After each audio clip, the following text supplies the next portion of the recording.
అంబేద్కర్ కోనసీమ జిల్లా అమలాపురంలో తెలుగుతనం ఉట్టిపడేలా భోగి సంబరాలు ఘనంగా చేశారు. తెల్లవారుజామునే భోగి మంటలు ఏర్పాటు చేసి పిల్లా పాపలతో కేరింతల నడుమ భోగి మంటలు వెలిగించారు. ఇక తెలుగువారు కష్టాలతో పాటు ప్రపంచ ప్రజల కష్టాలు దూరమై సుఖ సంతోషాలతో ఉండాలని అంబేద్కర్ కోనసీమ జిల్లా ఎస్పీ సుధీర్ కుమార్ రెడ్డి అన్నారు.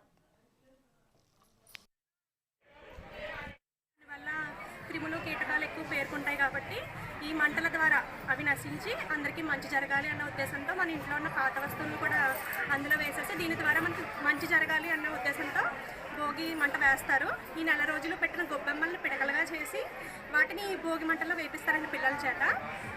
అలాగే ఆ రోజు సాయంత్రం చిన్నపిల్లలు ఎవరైనా ఉంటే వాళ్ళకి ఏం చేస్తారంటే రేగుపళ్ళు పువ్వులు కలిపి వాళ్ళ నెత్తి మీద నుంచి వేయిస్తారు.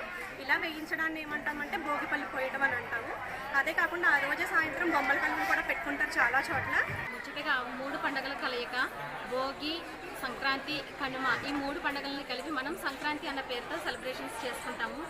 ముఖ్యంగా ఈ పండుగ అనేది కోనసీమలో చాలా అద్భుతంగా చేసుకుంటారండి. ఎందుకంటే ఎక్కువగా గోదావరి ప్రాంతాల వాళ్ళకి ఇది చాలా ముఖ్యమైన పండుగ.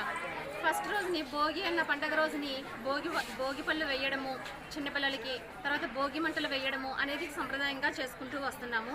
రెండవ రోజు సంక్రాంతి అనేది సూర్యునికి సంబంధించిన పండుగ. ఈ సూర్యునికి సంబంధించిన పండుగ ఏంటి అంటే సూర్యుడు మకర రాశిలోకి ప్రవేశిస్తాడనమాట, అంటే ఉత్తరాయణంలోకి ప్రవేశిస్తున్నాడు. అందుకని ఇది సూర్యునికి సంబంధించిన పండుగ. సూర్య భగవానుడు అంటే ఆరోగ్యానికి, ఆయుష్కి మూలకారకుడు. మూడవ రోజు కనుమ అంటే దేనికి సంబంధించింది అంటే ముఖ్యంగా పశువులకు సంబంధించింది.